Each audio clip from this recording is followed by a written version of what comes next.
Good evening, Facebook and YouTube. JDev has returned once again to give you exactly what you want. Of course, that would be more of me giving my thoughts, my opinions, and hopefully my award-winning expert analysis on a certain topic subject. Well, that certain topic subject, with it being Sunday night, of course, can only mean one thing, and that would be to give you guys my thoughts on tonight's episode of The Walking Dead. Just a brief review of the episode, and of course, I will score the episode, what I thought of how good the episode was in between 1 and 10. So, before I get started with that, of course, if you're not caught up on The Walking Dead right now, they're where they are in season 9, I highly suggest you don't watch this episode because you could get things spoiled. So, you've been warned. All right, tonight's episode of The Walking Dead, season 9, episode number 12. The episode title was called Guardians, and I must confess, this was a really entertaining episode. I just loved it.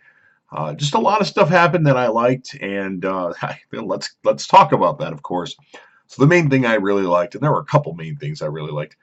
Number one, the dialogue between Michonne and Negan. Yes, we got Negan in this episode, which is great because he wasn't in the last 2 episodes, and truth be told, I didn't even think he was going to be in this particular episode, so I was really happy that he was in it. Not a lot, but he had some, a couple scenes here and there, and it was nice to see him. Negan is what I think the best character of The Walking Dead, as many of you know, but the dialogue between him and Michonne was just great. Negan kind of calling Michonne up, well, yeah, you have this council that's in charge of things, but ultimately you just veto everything they vote on anyway. And it kind of put Michonne in her place, and then she changes her tune at the end of the episode and lets the council, if they want to vote on something to help the kingdom with this fair, that she'll let them do it. So that was pretty cool. And then shortly after my apologies there, had something in my eye. Shortly after that particular scene with Negan, Michonne talks to Judith.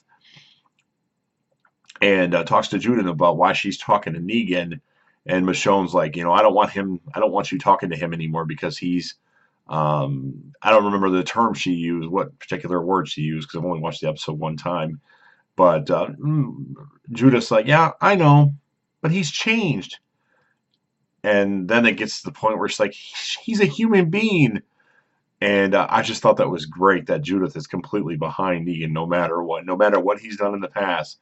She doesn't care. She's a big Negan supporter, and I loved it. It was great. So that was good stuff, hearing and seeing Negan. Hearing about Negan and seeing him, great stuff. But I also like the introduction of Beta. Beta is amazing. Alpha's creepy as shit. Beta's creepy as shit with that demonic voice of his. We're going to get the... Beta's awesome. Like Beta. He's super tall, super menacing. Really like where they're going with that. I'm not sure if Beta will ever take his mask off, though. That'll be interesting. But finally, we get Beta after all that. I was disappointed that we haven't seen Beta yet. We finally get to see Beta, played by Ryan Hurst, formerly of Sons of Anarchy, which I never watched. Well, one episode. I don't even think I finished the episode. But nonetheless, we got to see Beta, so that was good stuff.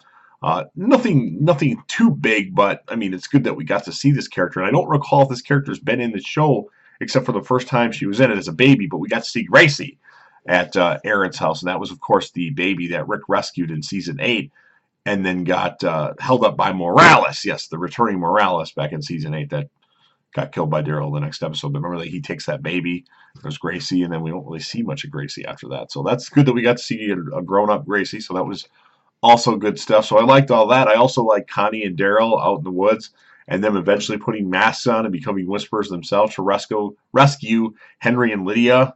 That was great stuff. I'm starting to like Daryl more now. Well, I guess if everybody leaves the show, I guess I have to kind of like other characters. So really like that. I thought it was good for them characters. I mean, there wasn't a lot to that. They were barely in any scenes. They had a couple of scenes, and that was it. But it was good stuff. It was good stuff. Now, the Whisperer stuff was great development. We got to see a lot about the Whisperers, too. And Beta skinning that one walker to take the mask or the face off the walker, that was awesome. Just a lot of good stuff in this episode. Now, the stuff I didn't particularly care for. Okay, there was no Carol. Carol's a forefront character. She should have been in the episode. I can look past that, I guess.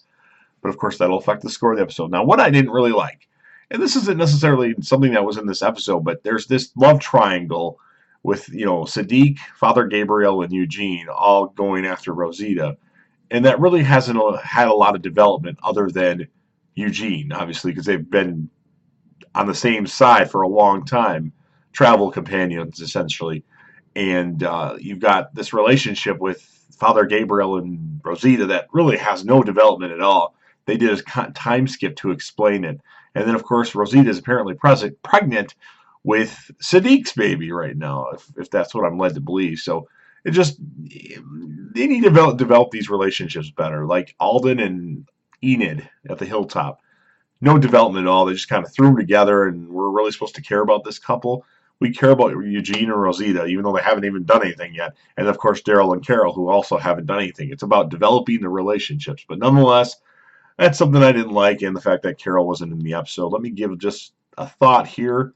I don't want to leave anything out. There was no Tara. I'm starting to like Tara a little bit. She was smoking hot a lot of the Masterson last week on Talking Dead. So, yeah, what can I say? I'm starting to like certain characters that I never thought I would. So, I think that pretty much covers everything in the episode. Of course, everything is leading to this fair that's going to be happening soon. And next week's episode looks really crazy with Beta attacking Daryl. So that should be highly entertaining. So my score for the episode, because you know I always score the episode, it's definitely high. There was no Carol, though, and this weak relationship building of these characters. So I'm going to give it a 9.5. Yeah, I'm going to give it a 9.5 out of 10. I really like the direction of the episode. It was a lot of good stuff, and it's definitely a good episode, especially for the middle of the second half. Typically, the good episodes are at the beginning and the end, and this was in the middle, episode 12. So really enjoyed tonight's episode of The Walking Dead, titled Guardians, and I highly suggest you check it out as soon as possible. And also, give your thoughts on the episode, whether you liked it, didn't like it, whatever you think. Just write a comment or like the video, or dislike it if you want to do that. React to it somehow, some way, because that's what you have to do. We have to talk about this stuff. Let's get some sort of discussion going regarding The Walking Dead, because honestly, this has been one of the better seasons of The Walking Dead, and the ratings for Walking Dead are not very high, but those people that kind of stop watching the show should really watch The Walking Dead right now, because that has an eerie horror element to it, and I really enjoyed it. So I hope you guys all enjoyed tonight's episode of The Walking Dead. It had Negan in it, so I'm satisfied. I'm gonna sleep better tonight, knowing that Negan was in The Walking Dead tonight. And of course, stay tuned for more videos. Have a good night.